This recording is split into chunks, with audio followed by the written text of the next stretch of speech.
সকাল সকাল গরম গরম ভাত নিয়ে চলে এসেছি। তো সকালেই আমার ব্রেকফাস্ট লাঞ্চ রেডি হয়ে যায়। তো কি কি রয়েছে লাঞ্চে? উচ্ছে আলু ভাজা, একটু বড়িও দিয়ে দিয়েছি গুঁড়ো করে, আর আলু পটলের তরকারি, টক দই, আম, এইসব।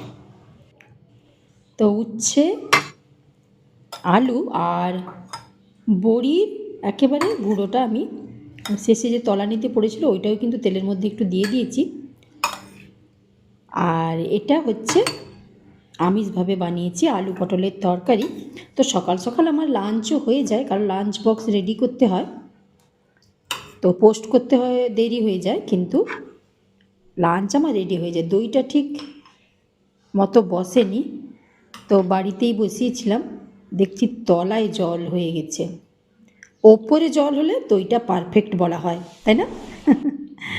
তো টক দই তো গরমের সময় ভীষণ খাওয়া ভালো, প্রত্যেক দিনের খাদ্য তালিকায় রাখা উচিত টক দই।